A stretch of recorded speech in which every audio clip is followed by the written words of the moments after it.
we are thrilled to have Steven Grenier here from the Hall of Fame Village. He's going to be talking to us today about a great opportunity. I know that East Canton is participating in a lot of these activities, so we want to turn it over to Steven at this time. Would you give him a round of applause? Well, how's everybody doing? Well, first and foremost, thank you very much to Janelle for giving me the opportunity to present to you guys today about some of the exciting developments that we've had centered around gaming at Hall of Fame Resort and Entertainment Company. So a little bit about myself. My name's Steven Grenier. I'm from Chicago, Illinois. I'm an alumni from the University of Mount Union, where I found myself in Ohio through volleyball. That's right, go Bears. So, part of that traditional sport. I played volleyball, part of their inaugural season at Mount Union. A hobby of mine I always had back when I lived in Illinois was esports and competitive gaming. Little did I know that a hobby of mine would turn into a full-time career out of college. Not many students can say that they're able to jump into a career that they're very passionate about at my age, right out of college. And I can say that, Hall of Fame Resort and Entertainment Companies give me that opportunity. So I'm really looking forward to kind of dive into our latest developments in gaming in ways that there are, some synergies to collaborate with everybody. So a little bit about Hall of Fame Village, for those that are unaware, we are really the intersection of the highest level of entertainment and sports. We are the 100 acres surrounding the Pro Football Hall of Fame Museum. Everything from our NFL certified stadium with large scale events, our 100,000 square foot athletic dome for youth sports, 7 turf fields in the back for everything from soccer, lacrosse, everything really in between, as well as an engaging entertainment and retail district. We're really trying to make a pinnacle of resort and entertainment destination to bring people to Canton, Ohio. So you're probably asking yourself, where on earth does gaming fit in that mix? Because it's very colluded. Traditional sports and virtual experiences are on the uprise, but they're really starting to become prevalent in sports and entertainment. So we call it Game with Hall of Fame Village here, and I've sort of made a video, a little sizzle reel, going over some of our developments in that. In Ohio at the Canton Football Hall of Fame. I'm sorry. Population, guys! Oh my gosh! Enforced yes. Take it. Oh my God.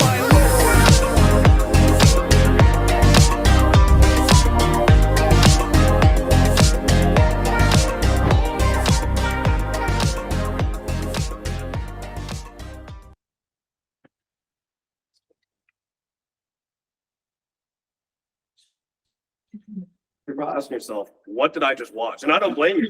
It's a very interesting space. And for those not savvy in the space, it can seem very confusing. But, so we're trying to cater to a specific demographic known as gamers. And this is a very broad term for anybody participating in video games. It could be a lot of your students. It could be your children. And esports in particular is a sub-vertical of that gaming department. Esports as a whole has attracted 532 million viewers worldwide in 2023 alone. And that's similar to, some of the viewerships that traditional sports are getting. And again, this is the new young demographic, the 18 to 34 tech-savvy audience. That's the demographic that we want to have passionate at Hall of Fame Resort and Entertainment Company.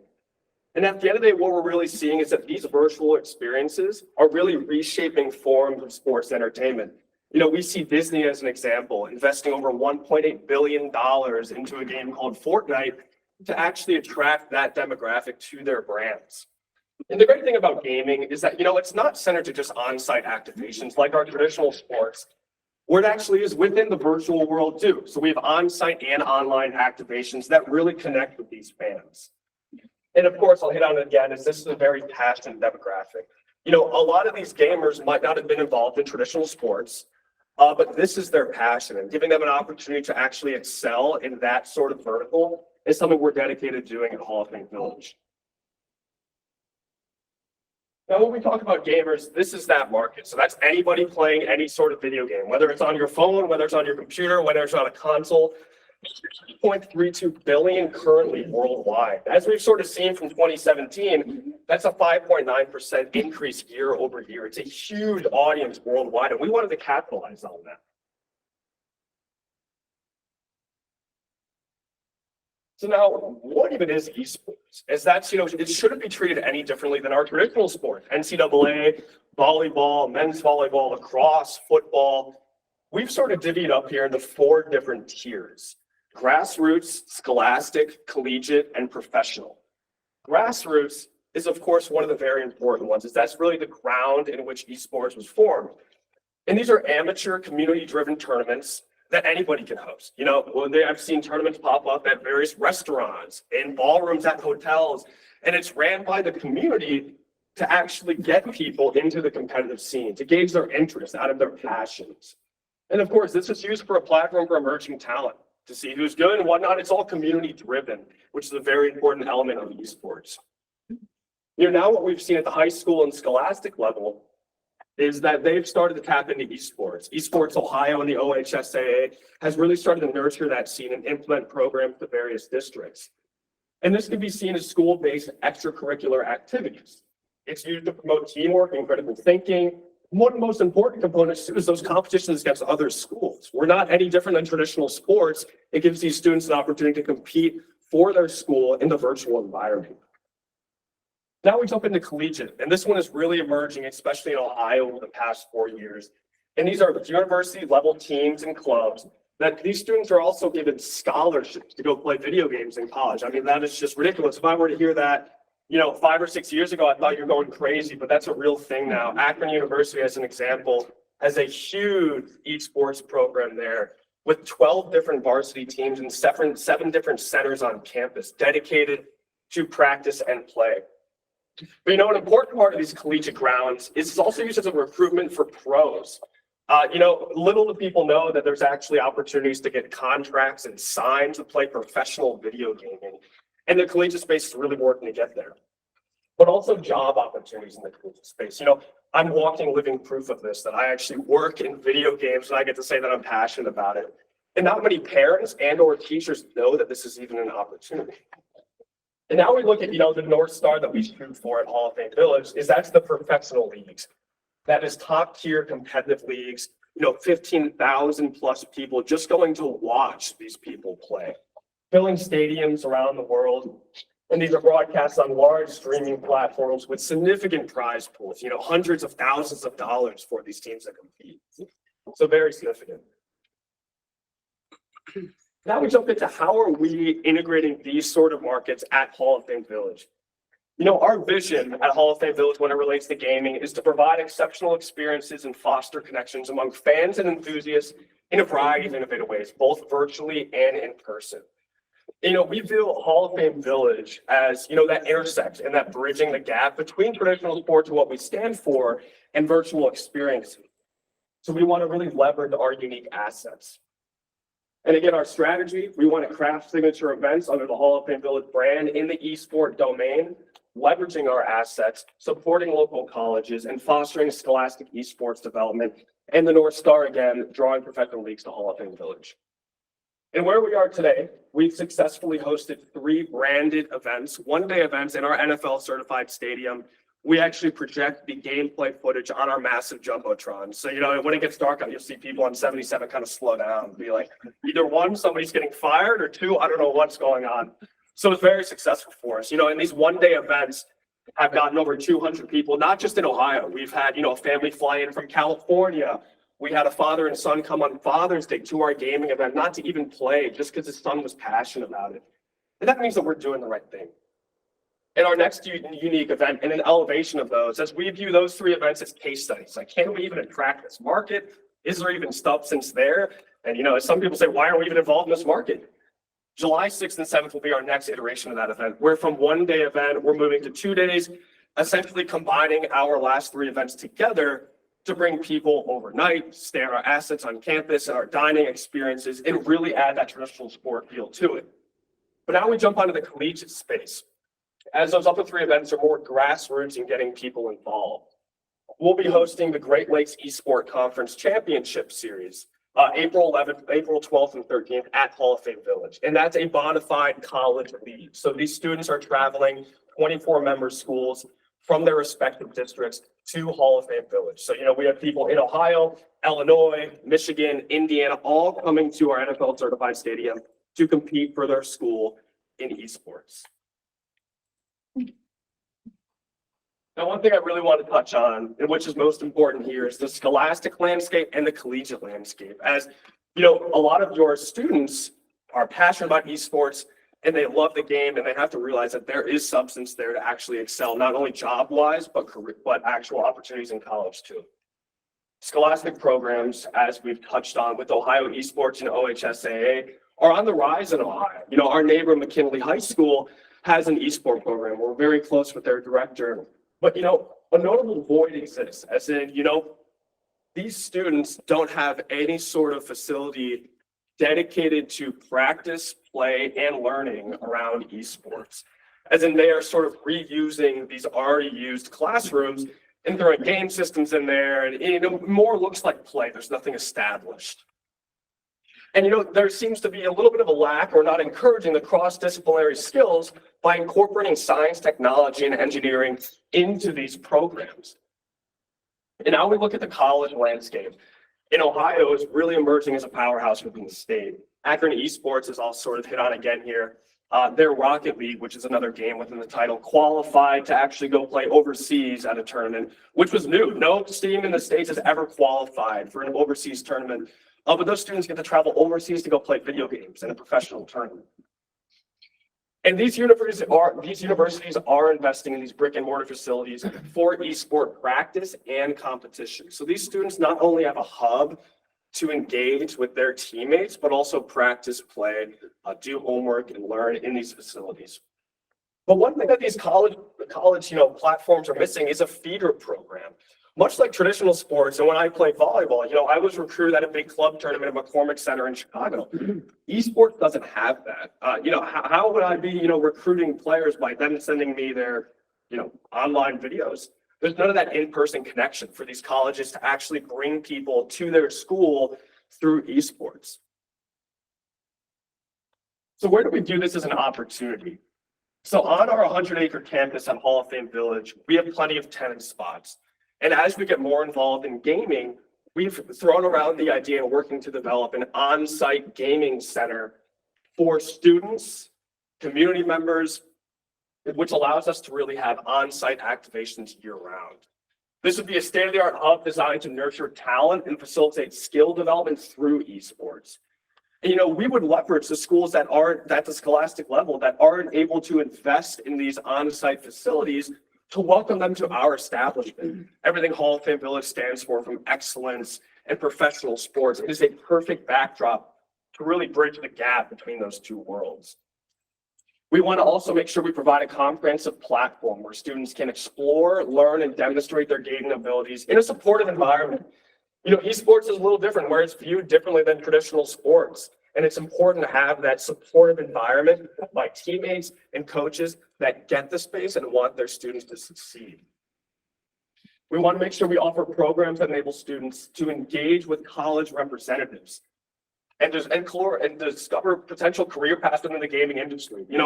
For these brand events we're running at Hall of Fame Village, I work with a lot of different college directors, Mount Union, Baldwin Wallace, Malone, Akron, and have a very close connection to us because they really bought into the vision of what we see at Hall of Fame Village. And I see sort of seminars as a possibility and really engaging with these feeder programs for these colleges and universities. But of course, at the end of the day, we want it to be passion-driven learning. As these students, gaming is their passion. There has to be a way that we can collaborate learning with their passions, as nothing fits better than that. As an example, how gaming is really shifting even within the college environment. My brother, he went to Bradley University in Illinois, and he was a computer science engineer, and the professor had asked the class, he said, how many people are on their computer gaming for more than 7 hours a day? And that you see a ton of people raise their hands, and the parents are like, oh my gosh, like this is crazy. And the professor says, no, this is exactly what they want in the workforce now. People that are computer savvy are able to be on their computer for a long period of time. And that is really the next generation for job opportunities. But again, too, we want this esports center to be a central hub for high school. We want to provide a home that they don't have on their already on-site facilities, providing the infrastructure that these schools might not be able to provide. We want to provide an alternative to online-only participation. as we see a lot of these high schools really playing virtually. We want to give them a hub to actually engage in person for events, really establishing that community and collaboration between teammates and other schools. But most importantly, we want to establish scouting grounds for colleges, offering a platform for not only talent recognition, but recruitment in the workplace.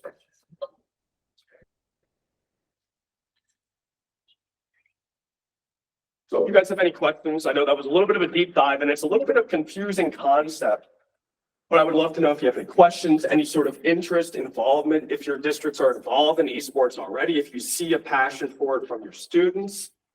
And I would encourage you all to attend any of our upcoming events, April 12th and 13th, collegiate event, and July 6th and 7th, our own branded event, welcoming students and athletes from around the United States. Thank you.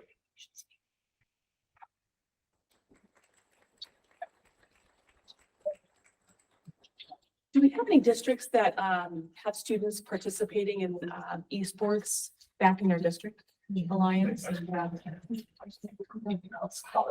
any questions for Steven while he's here? Anybody have any thoughts or just what you're noticing about students, or perhaps maybe you've got a testimony or something you want to share? Yeah, Tom. Actually, it was from a district that just walked out. Dave Blanton just stopped me. And he was saying that North Canton has their e-sports in the high school and they moved it to the middle school, and the impact and how positive it's been. And what he said at first, he goes, at first it was trying to grab those students that may not be a part of like traditional groups. Yeah. But what they found is you're now combining the traditional groups with the non-traditional groups. So those students would have been separate. I mean, I guess we know what it's like to be in high school, but now they're coming together and doing things that they probably wouldn't have crossed paths before. And they've seen a huge boom. So he wanted to put that out there.